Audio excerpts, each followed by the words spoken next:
The purpose of this report was to analyze the topic of electricity consumption across different regions of the world using the WWDI database that was explored throughout this course. The five indicators from our topic we chose were coal, hydroelectric power, natural gas, nuclear energy, and petroleum. All five of these indicators are measured in kilowatt hours to keep the data consistent and easy to compare. The objective of our analysis was to evaluate the database quality and completeness to see where there might be gaps in the data. We also want to examine trends in electricity production across countries and regions. Additionally, we want to see if there were any possible correlations between electricity production from these sources, inflation, and population growth. From the analysis, we found that several countries showed missing data, revealing gaps in reporting. North American countries had the highest and most recent electricity consumption values. Globally, electricity production relies heavily on coal, with renewable energy still being a significant contributor. Nuclear electricity use was also relatively low. Coal production growth showed no correlation to inflation. The fastest growing countries utilized coal, natural gas, hydroelectricity, and petroleum. This project used the World Bank Indicators or WWDI database. The dataset was imported, cleaned, validated, and analyzed throughout the course to prepare it for this project. The project was guided by 9 mandatory analysis questions. These questions varied in complexity and were used to determine different information about each country's electricity usage, and a lot of the questions built upon each other and got more complex as they went on. These analysis questions were followed by additional analysis questions created by each team member so the group could determine more unique results from the database and indicators. These additional questions allowed the group to have a more niche analysis of this data set and indicators, as well as to be able to tell one story through creating these additional questions. The report findings were presented in the form of tables and explanations to provide a clear understanding of each question and the results. Here is our physical ERD that was used for this database and our analysis. Our five electricity indicators were inserted into the country data table. On this slide, we highlight 10 of the 74 countries that are missing at least one of the five indicators in our dataset. This first question, M1, is an important starting point because it shows which countries have incomplete information. There are several reasons behind these gaps. Some countries do not consistently report the energy statistics, resulting in irregular or missing values. Smaller nations may lack the infrastructure to produce or track certain energy sources, making some indicators unavailable. Others are in conflict-affected or low data capacity regions, where reporting is limited, and the list goes on. Identifying these missing values early is crucial as it influences how and even whether these countries can be included in later stages of our analysis.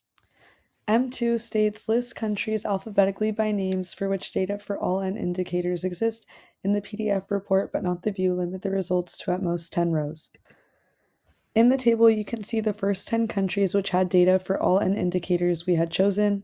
The implications that can be made from these results are that these countries used a variety of different energy sources as well as maintained proper documentation of energy records. This information can be helpful in determining countries' reliance on different energy sources as well as the likely usage of each energy source by each country.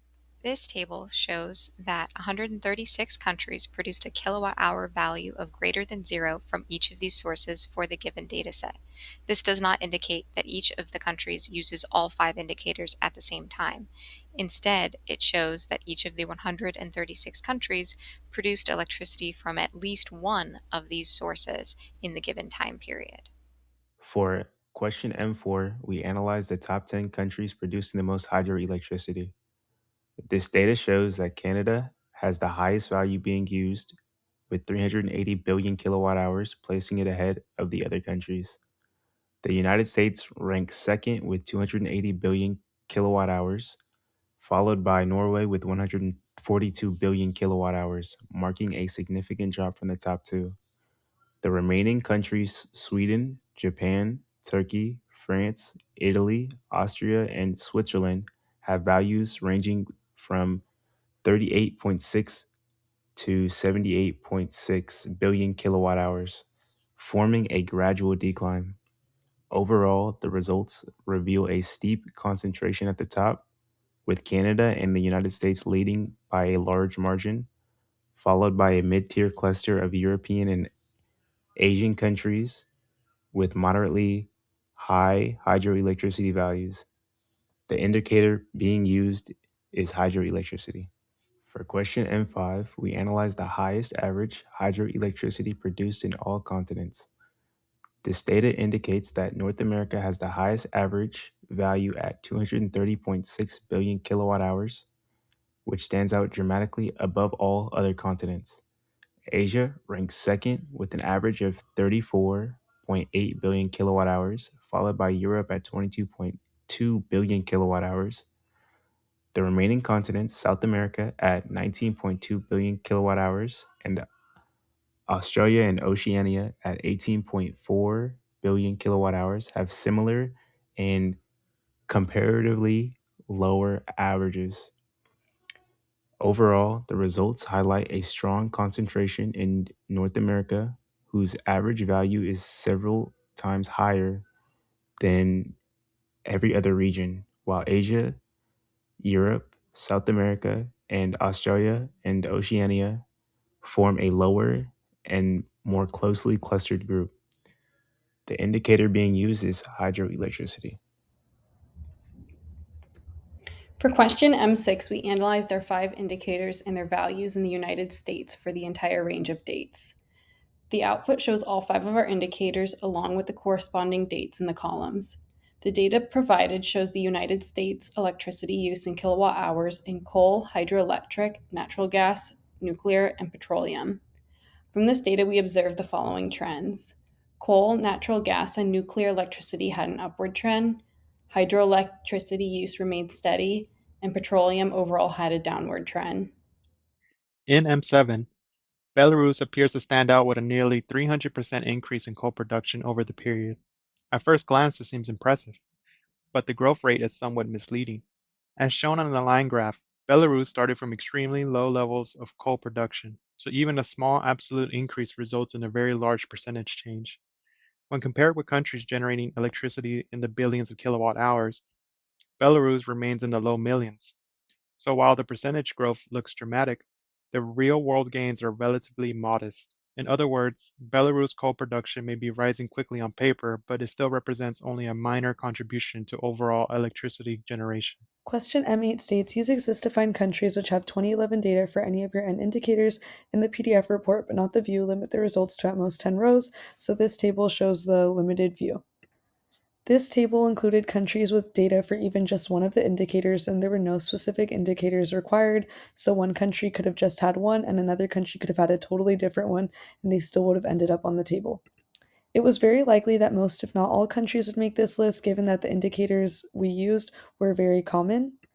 These results provide insight into 2011 energy consumption and reporting. The output for this question shows the countries who received electricity power from all 5 of the chosen indicators in 2011. Countries are listed in alphabetical order by name. It can be implied that countries who receive power from all 5 indicators had a broad industrial capacity in 2011. Question A1 states, which countries generate electricity from the highest number of different sources, and the table shown here shows the first 10 results of that table.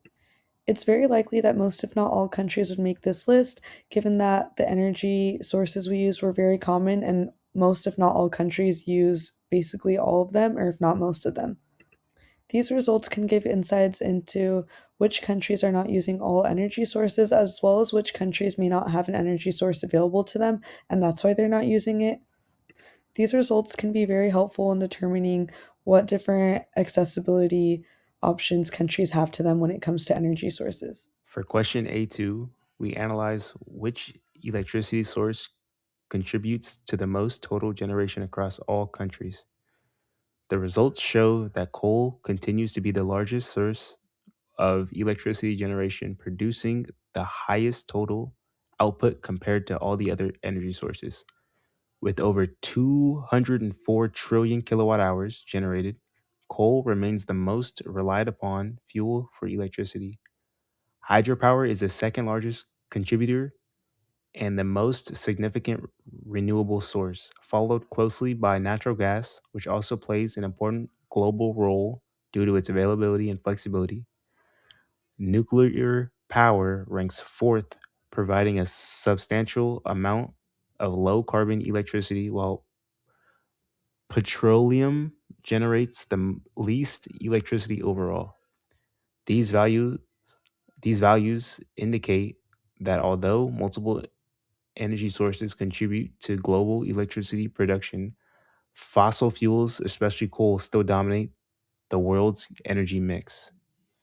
In A3, we took a closer look at M7 because both inflation and electricity generation can be shaped by political decisions, and because Belarus stood out so strongly, we wanted to explore whether there was any relationship between inflation and coal use. Our analysis shows that while many developed economies were phasing out coal, several countries still increased their coal consumption between 2010 and 2012. Belarus is a clear outlier, with extremely high inflation that almost mirrors its coal production growth, suggesting political factors may have influenced both. However, since Belarus is the only case like this, we can't say that spikes in coal production generally lead to spikes in inflation. Overall, the broader trend shows little to no meaningful correlation between coal production growth and average annual inflation. For question A4, we analyzed which electricity sources showed the most growth from 1990 to 2010 for each country.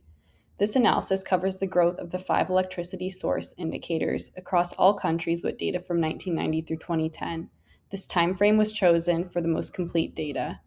The growth by electricity source in terms of the number of regions showing an increase in usage are as follows. Natural gas had 57 regions showing the highest growth. Hydroelectricity had 36 regions. Petroleum had 22 regions. Coal had 14 regions. And finally, nuclear electricity had 9 regions showing the lowest growth. This output shows the countries with the highest average growth in GDP per capita between 1990 and 2010, and their highest yielding electricity source. This table is combined with previous table from A4 to get highest yielding electricity source. It shows how countries with the highest GDP growth rate received electricity from various sources. It also shows the electricity sources that were primarily used by those countries during that time period. Of the top 10 fastest growing countries, 3 of them were powered mostly by coal, 3 by natural gas, 2 by hydroelectric power, and 2 by petroleum. None of the 10 fastest growing countries have nuclear power as one of their highest sources of electricity. In conclusion, the project showed the team how to view a database with a critical eye and the importance of data quality and availability. The entirety of the project shows the relationship between electricity generation and common indicators like inflation and GDP per capita. By asking additional questions, the team was able to focus on the different trends that can be seen within the database. The team was able to show that North American countries had the most recent and highest electricity generation data. Coal production growth does not seem to have any correlation to inflation, and the fastest growing countries used coal, natural gas, hydroelectricity, and petroleum. Thank you for listening to this presentation.